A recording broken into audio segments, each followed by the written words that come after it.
कर्माबाई श्री कृष्ण की परम भक्त थी। वह बचपन से ही श्री कृष्ण के बाल रूप की पूजा करती थी। ठाकुर जी के बाल रूप से वह रोज ऐसे बातें करती जैसे ठाकुर जी उनके पुत्र हों और उनके घर में ही वास करते हों।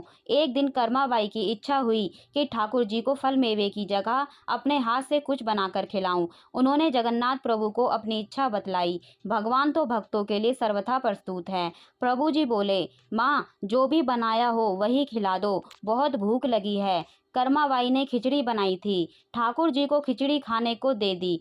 प्रभु बड़े चाव से खिचड़ी खाने लगे और कर्माबाई ये सोचकर भगवान को पंखा झलने लगी कि कहीं गरम खिचड़ी से मेरे ठाकुर जी का मुंह ना जल जाए। संसार को अपने मुख में समाने वाले भगवान को कर्माबाई एक माता की तरह पंखा कर रही है और भगवान भक्त की भावना में भाव विभोर हो रहे हैं। भक्त वत्सल भगवान ने कहा, माँ मुझे तो खिचड़ी बहुत अच्छी लगी, मेरे लिए आप रोज खिचड़ी ही पकाया करें, मैं तो यही आकर खाऊंगा। भक्त वत्सल भगवान ने कहा, माँ मुझे तो खिचड़ी बहुत अच्छी लगी, मेरे लिए आप रोज खिचड़ी पकाया करें, मैं तो यही आकर खाऊंगा। अब तो कर्माबाई रोज सुबह उठती और सबसे पहले खिचड़ी बनाती, बाकी सब कुछ बाद में करती थी। भगवान भी सुबह सवेरे दौड़े आते, आते ही कहते, माँ जल्दी से मेरी प्रिय खिचड़ी लाओ। प्रतिदिन का यही क्रम बन गया। भगवान सुबह सुबह आते, भोग लगाते और फिर चले जाते। एक बार एक महात्मा कर्माबाई के पास आया। महात्मा ने उन्हें सुबह सुबह खिचड़ी बनाते देखा तो नाराज होकर कहा, माता जी आप ये क्या कर रही हो? सबसे पहले नहा धोकर पूजा पाठ करनी चाहिए, लेकिन आपको तो पेट की चिंता सताने लगती है। कर्माबाई बोली, क्या करूं महाराज जी, संसार जिस भगवान की पूजा अर्चना कर रहा होता है वही सुबह सुबह भूखे आ जाते हैं, उनके लिए ही तो सब काम छोड़कर पहले खिचड़ी बनाती हूँ।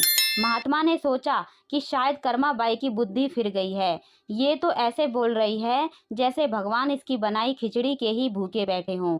महात्मा कर्माबाई को समझाने लगे, माता जी तुम भगवान को अशुद्ध कर रही हो। सुबह स्नान के बाद पहले रसोई की सफाई करो, फिर भगवान के लिए भोग बनाओ। अगले दिन कर्माबाई ने ऐसा ही किया। जैसे ही सुबह हुई भगवान आए और बोले, माँ मैं आ गया हूँ, खिचड़ी लाओ।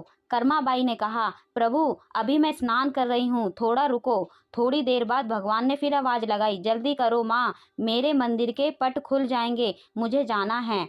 वह फिर बोली, अभी मैं रसोई की सफाई कर रही हूँ प्रभु। भगवान सोचने लगे कि आज माँ को क्या हो गया है, ऐसा तो पहले कभी नहीं हुआ।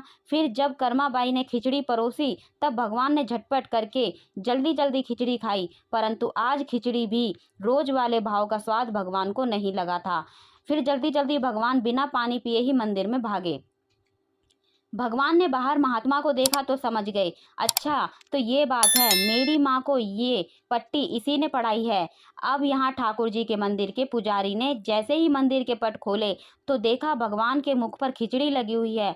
पुजारी बोले, प्रभु जी ये खिचड़ी आपके मुख पर कैसे लग गई है? भगवान ने कहा, पुजारी जी मैं रोज मेरी कर्माबाई के घर खिचड़ी खाकर आता हूँ, आप माँ कर्माबाई जी के घर जाओ और जो महात्मा उनके यहाँ ठहरे हुए हैं उनको समझाओ, उसने मेरी माँ को गलत कैसी पट्टी पढ़ाई है। पुजारी ने महात्मा जी से जाकर सारी बात कही कि भगवान भाव के भूखे हैं। ये सुनकर महात्मा जी घबराए और परंतु कर्माबाई के पास जाकर कहा, माता जी माफ करो, ये नियम धर्म तो हम संतों के लिए हैं, आप तो जैसे पहले खिचड़ी बनाती हो वैसे ही बनाओ, आपके भाव से ही ठाकुर जी खिचड़ी खाते रहेंगे। फिर एक दिन आया जब कर्माबाई के प्राण छूट गए। उस दिन पुजारी ने मंदिर के पट खोले तो देखा भगवान की आंखों में आंसू हैं और प्रभु रो रहे हैं। पुजारी ने रोने का कारण पूछा तो भगवान बोले, पुजारी जी आज मेरी माँ कर्माबाई इस लोक को छोड़कर मेरे निज लोक को विदा हो गई है, अब मुझे कौन खिचड़ी बनाकर खिलाएगा? पुजारी ने कहा, प्रभु जी आपको माँ की कमी महसूस नहीं होने देंगे, आज के बाद आपको सबसे पहले खिचड़ी का भोग ही लगेगा। इस तरह आज भी जगन्नाथ भगवान को खिचड़ी का भोग लगाया जाता है। जय जगन्नाथ महाप्रभु।